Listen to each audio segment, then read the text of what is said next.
Catalunya, des del primer dia, rebrà uns recursos per sobre de la mitjana i obtindrem una xifra que es correspon amb els més ambiciosos objectius que ens havíem fixat col·lectivament. Una xifra similar a la que havien indicat algunes de les més importants institucions econòmiques del país. Catalunya ha demostrat que sap dir no quan toca i que sap dir sí quan la proposta és justa i estatutària. Aquest serà un gran acord que farà gran a Catalunya, a la seva gent i als valors col·lectius que representem, perquè garantirà alhora la solidaritat i la justícia.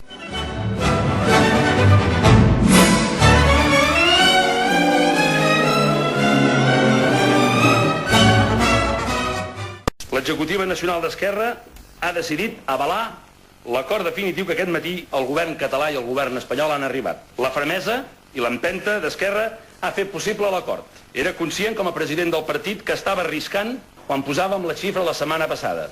Estava arriscant quan posava, a més, el percentatge. Vàrem arriscar i hem guanyat. És un bon acord pel país perquè aconseguim retallar, com els deia, una tercera part del dèficit fiscal, sumant aquest acord i els resultats de la disposició addicional tercera. És un acord just perquè dels totals dels nous recursos addicionals Catalunya se n'endurà el 27,7%, molt per sobre del 16% que s'aplica en el sistema de finançament ja consolidat. És un bon acord perquè és exigent i perquè hem assolit un anivellament parcial del 75-25.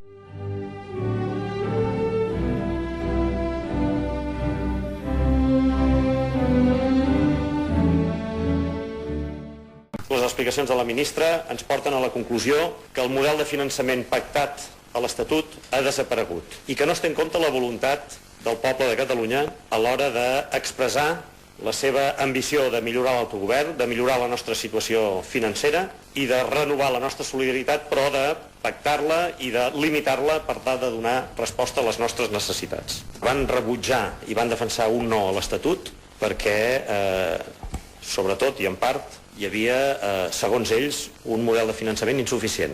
I ara estan acceptant un acord que rebaixa com a mínim un 50% els recursos que l'Estatut preveia que es podrien obtenir a l'any 2011.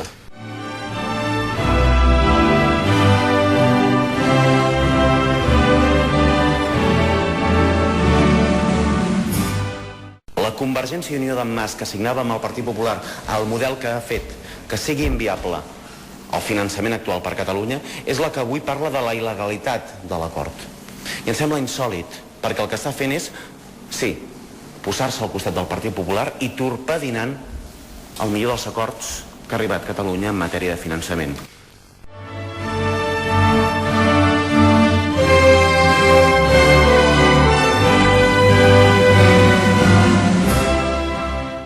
Será después, cuando hagamos las liquidaciones, donde podamos verlo. Pero vamos, ya que me lo dice, Cataluña en el momento inicial pues se sitúa ligeramente por encima de la media, se situará. Cataluña puede hacer una previsión de los ingresos adicionales que va a tener en el año 2012 y ha llegado a la conclusión de que van a ser esa cantidad y yo no tengo por qué ponerla en duda. Y lo mismo haré con el resto de presidentes de comunidades autónomas.